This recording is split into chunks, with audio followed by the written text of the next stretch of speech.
Vous êtes sur UWatch Web TV. Madame, Messieurs, bonsoir et bienvenue dans Sofé du jour. 18 ans viennent de s'écouler après la signature de l'accord d'Arusha. Léonard Nyangoma, président du parti CNDD, un des signataires, estime que l'esprit de l'accord d'Arusha règne toujours. Il indique qu'avec cette nouvelle constitution, l'accord d'Arusha est en train d'être enterré. Écoutez le président du parti CNDD, Léonard Nyangoma. On peut estimer globalement, même si beaucoup de clauses de l'accord d'Arusha n'ont pas été mises en application, que au moins l'esprit de réconciliation de l'accord d'Arusha est toujours respecté, malgré qu'il y en a qui ont toujours violé cet accord, et ils viennent même, je dirais, de l'enterrer, mais ils ne pourront pas entrer l'esprit de paix qui anime les citoyens burundais, surtout l'esprit de réconciliation. L'esprit d'Arusha rayonne toujours au sein de la population burundaise.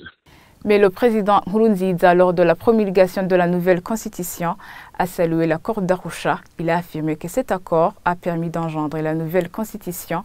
Pour lui, ceux qui disent que la nouvelle constitution a enterré l'accord d'Arusha se trompent.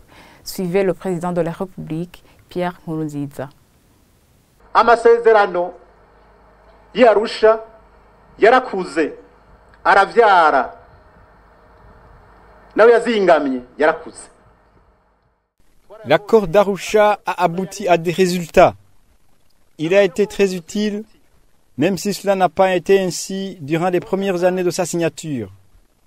Nous avons sauvegardé l'accord d'Arusha pendant que d'autres voulaient le fouler aux pieds. Nous l'avons aussi sauvegardé jusqu'en 2018, lorsqu'il nous a permis d'aboutir à une nouvelle constitution que vous avez votée récemment. Dans cette dernière, tous les points sensibles s'y retrouvent, ce qui est en rapport avec l'armée, la police, la sécurité, et en plus de cela, le volet en rapport avec la justice.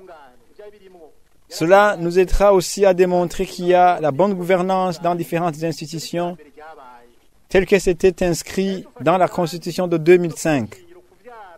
Toutes les institutions que nous avons mises en place conformément à l'accord d'Arusha sont restées comme telles. Que personne ne mente alors au Burundi et à la communauté internationale.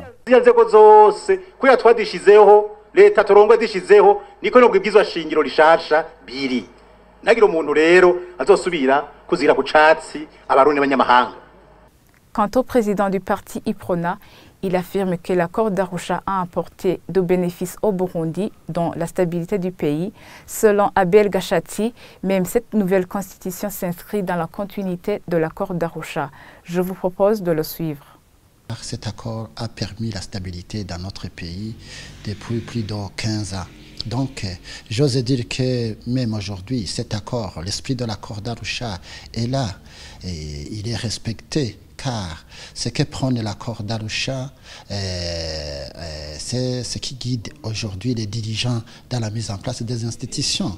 Les élections et la formation des listes se font sur base de cet accord d'Arusha. Donc, l'accord d'Arusha, il est respecté, et même cette nouvelle constitution qui nous régit aujourd'hui, ça a été inspiré dans cet accord, car même dans son préambule, on précise bien qu'on doit respecter, on doit se référer, on doit tenir en compte cet accord. Des propos recueillis par Sheila Ilambona et Eddie Hatangimana. Et voilà, c'est ici que nous mettons fin à Sofé du jour. Merci de votre fidélité. À la prochaine.